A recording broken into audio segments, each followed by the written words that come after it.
Okay, so what I'm going to be discussing here today is ALCs. This is dead zone, the first thing that you see that pops up on your ALC thing. So, it can change to like how you set up to like how steady you want it. Zero meaning it will make it as fast, it will make it very quick. It will respond to every single one of your movements. So, like with your analog stick, you don't have to keep on like always like readjusting because having a higher dead zone can make things more steady, as if having a zero dead zone can make things like less steady. As you can see there, that's with like the least amount of steady. It helps with recoil a little bit, like sideways recoil. So increasing that to 3, see how steady that is compared to the 0. It makes it very steady compared to the 0, but as you can see, it like jolts a little bit. Like you aim towards your target and it does what it needs to do. It like aims and it keeps it steady. But you don't always want it as steady because like when you start aiming at your targets, it may not feel as good as if you do something different, and like sideways it just doesn't feel as good as like such as proposed to like 2 dead zone or like 0 dead zone, because you don't want it too high. Because that was on 5, so now we try it on 10. It's super steady, but you can't control recoil from afar because you see how off that was.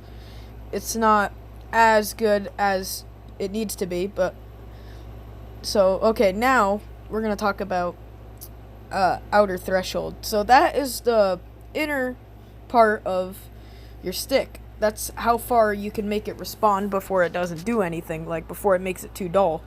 So that was just on 2. So if you have it on 11, it makes it steady just like dead zone, except you're changing the way its stick feels. Like the dead zone changes more of how you aim at the target.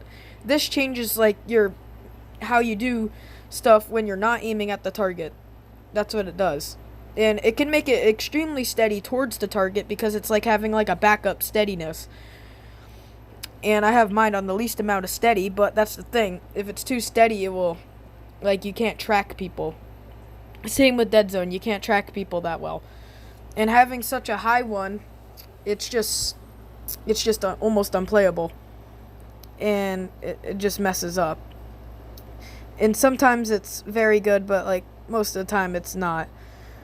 Like having it on such a high outer threshold. And that I will be experiencing with later. Okay, now let's talk about like having too high of an outer threshold. That can mess up your aim quite a bit. It really can.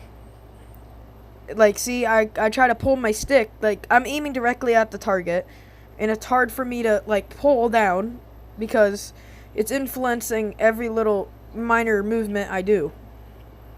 Right there, that was good shots, but otherwise that sense is just not how would you put it, like not as good as if you run like a 1 outer threshold or 2 outer threshold.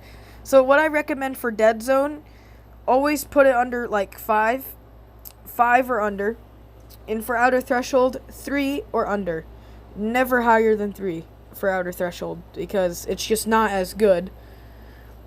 So, but if you're looking to remove stick drift, what helps is turning up your dead zone. And if you want to turn up your dead zone above 5 to remove stick drift, go for it, but it won't feel as good. So that was on 5 response curve, so that was like showing. So response curve makes it steady, but that is like the direct effect that what you have on the target. Like this is like where you aim at the target and it's like makes it extremely steady. So having a higher response curve makes it like less it makes it less responsive. Like I play on a 0 response curve, which means it's very twitchy, and most people don't like using it because it's very twitchy. But like if you have 30 response curve, for example, it's just hard to aim because look at this. I'm aiming like up and down sideways because my stick will stop making adjustments because like it will stop making adjustments because it's just so delayed and you can't do anything if it's too high. That's why having 0 response curve is like the best way to go, I think, because then there's like no delay between what you use. Having a little bit of dead zone can add a little bit of delay too, but that's how steady you want your stick. The outer threshold is how you use your stick. So like if you make big movements on your stick, like you just change it down a little bit. But like 10 response curve is very good. I suggest you guys stay 10 response curve and under. That works. But 0, as you see, it just beams. Like I have no way to adjust the stick. Or I have a way to adjust the stick fine. So I have a way to adjust the stick fine, but now the video is off. I will see you tomorrow. That was just part 1.